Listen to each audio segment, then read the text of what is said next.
My stepdaughter's boyfriend accused me of neglecting their son after I provided free childcare. Now that daycare has drained their wallets, they're begging me to take him back. I worked until my first grandchild was born, and then I retired to grandma's daycare. I have 5 grandchildren, 8 male from my stepson, 7 male from my son, 5 female, and 18-month male from my daughter. I babysat all of them with no issues or complaints. My stepdaughter and her boyfriend have been in non-stop drama since before the baby was born. When she was 10 weeks pregnant, they presented a 3-page list of rules for when I was babysitting. They said they wouldn't allow me to babysit if I didn't sign it. I said that I understood their need to do what was best for their baby, and assured them there would be no hurt feelings on my end when they made other childcare arrangements. Some of the rules were almost understandable, but most were downright ridiculous, and none of it would work for me. I don't remember them all, but some examples are: I can't take the baby anywhere without their permission. I can't watch more than 1 additional child while babysitting. I can't cook. I had to provide the full name, job, and address of any potential visitors ahead of time for their approval of the person being around their child. They have to know anytime I have a guest over and know who it is and how long they stay. My 9-year-old cat would have to be kept out of rooms where the baby would be, even when the baby wasn't there. I couldn't get another pet without their agreement. When she was 7 months along, they came back with revised rules in an attempt to compromise. I again let them know that their expectations would not fit with my life, and they should just find other childcare. 2 days after my stepdaughter went back to work, she called and asked if I could keep Cullen the next day. I agreed, but made it clear that I was going to provide safe, appropriate care according to my judgment, and I wasn't going to deal with complaints or whatever that I was violating their rules, because I wanted it very clear that I was not agreeing to any of that. My stepdaughter was okay on the days she picked Cullen up and dropped him off. I felt like she was interrogating me every time she picked him up, but it was tolerable, but her boyfriend was downright rude. I got to the point where I actually spent Sunday dreading the start of the week because of dealing with both of them, but especially his behavior. At a minimum, he'd pick up Cullen, make a big deal of partially undressing him, make at least one snide comment about my cat,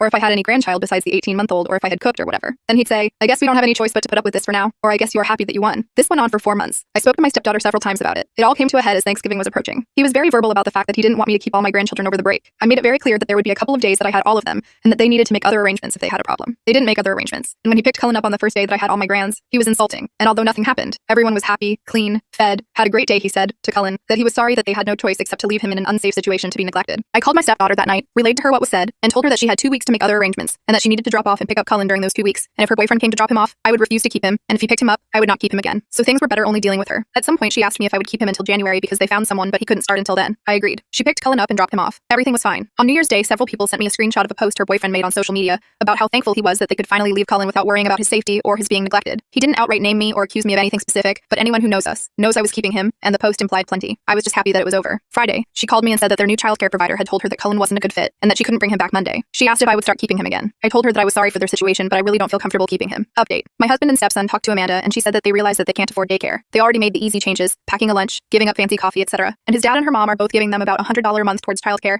and they can barely afford it. But they didn't realize that you have to send everything the baby needs. I buy diapers, wipes, formula, bottles, extra clothes, etc. They just handed me the baby. They didn't realize that daycare didn't cover all that. Also, imagine her boyfriend's surprise when he discovered the staffing rates in this very expensive daycare. 1 adult cares for 5 infants. He thought someone would provide one-on-one care, diapers, wipes, and formula for $350 a week. My stepson relayed their apology. They felt overwhelmed by an infant and couldn't imagine someone else could manage that, plus other things. Cullen is going back to daycare tomorrow. Cullen's dad is selling his dirt bike, and Amanda is selling some designer clothes, handbags, and shoes to cover the cost. It'll get easier for them in 6 months when he transfers to the 1-year-old class, which